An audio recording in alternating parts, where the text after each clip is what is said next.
Good morning and welcome back to Little Troyer Farm. Today is day 5 of our 7-day, 10-minute vlogs. I've kind of been enjoying them. I don't know about you guys, but I wanted to tell you something hilarious. At least I think it's hilarious.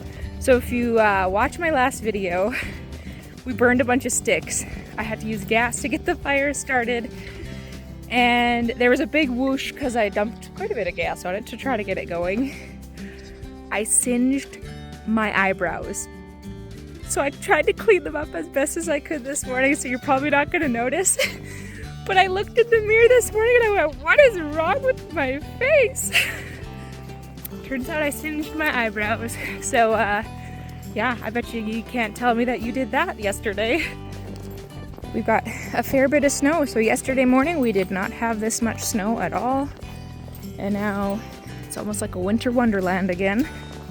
So there's been some great questions that have started being asked, one of which is, do I plan to breed my mares next spring? And while I would absolutely adore having a bunch of babies running around, I don't think that we're set up for it. The babies that we had this year were oopsies and not on our end, if that makes any sense. So Ladybug was born to our late mare Sugar. Her mama was a rescue last January. She never should have been bred. She was incredibly lame. She was in no shape to carry a baby or even be able to raise a baby, which is why she was raised as an orphan.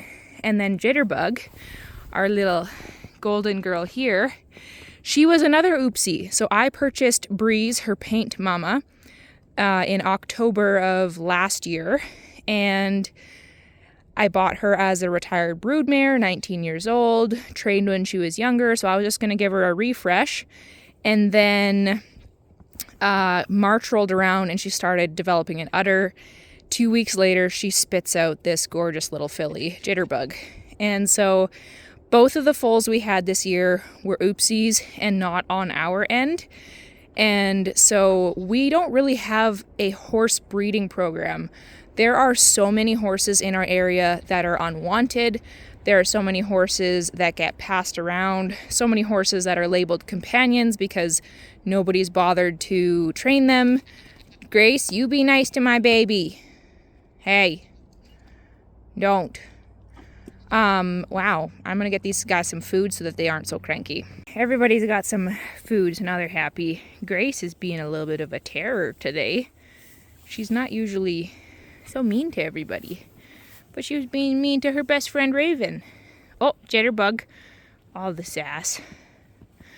So what I was saying was, we don't really have a breeding program. You guys know that I breed goats, and we used to breed Red Angus cows, registered stuff. I married my husband who raised Black Angus cattle.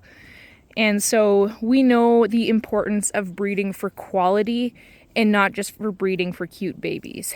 There are so many people who are just being greedy, essentially, and they just want babies of their own.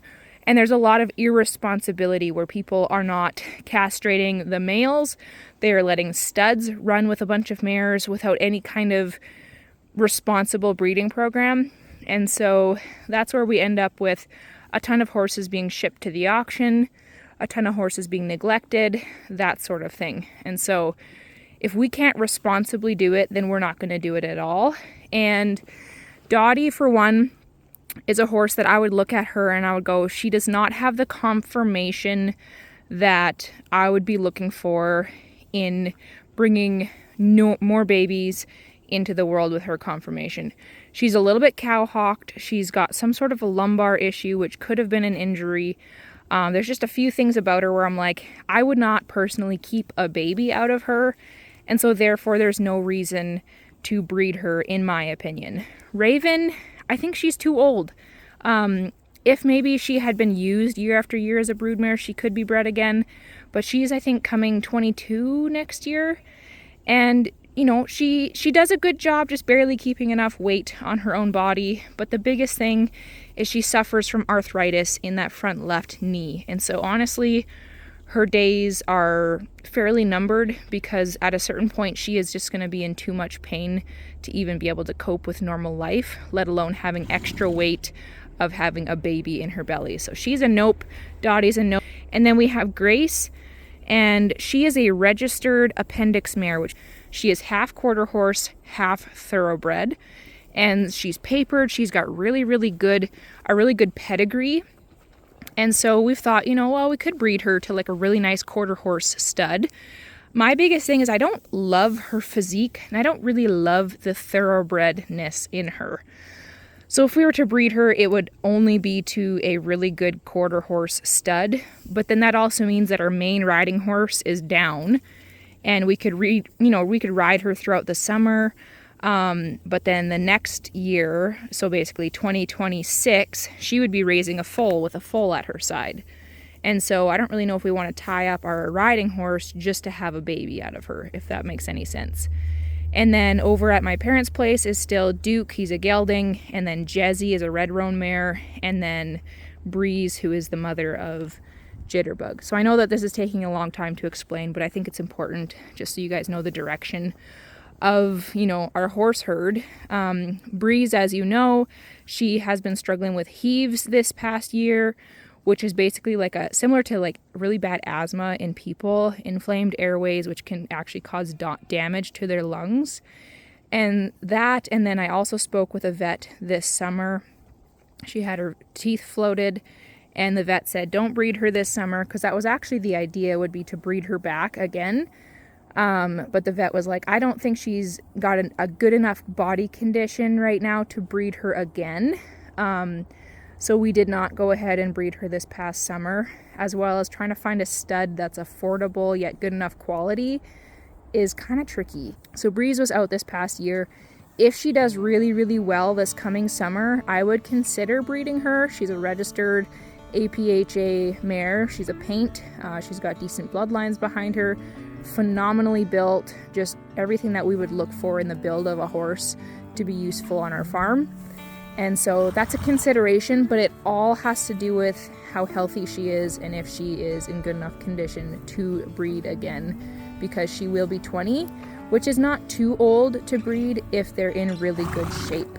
She did so well raising Jitterbug, and then obviously you guys saw she nursed Ladybug for a month after that as well, and she did really well. She thrives being a mom, and so that would be something that we would consider if we wanted another foal, because we have to look at why are we breeding her. Is it because we want a high quality foal for ourselves? Well, that doesn't really make a ton of sense unless we are willing to wait 3 years for that baby to be useful. So Jitterbug and Ladybug are going to be freeloaders for at least 2 years, and that's a long time, and that's a lot of money that you put into them to have to wait until potentially they can be used for riding.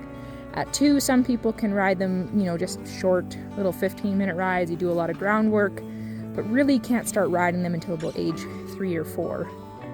And so that's kind of our setup there. The last one would be Jezzy. She's our little red roan mare. She has no papers. We don't even know what breed she is.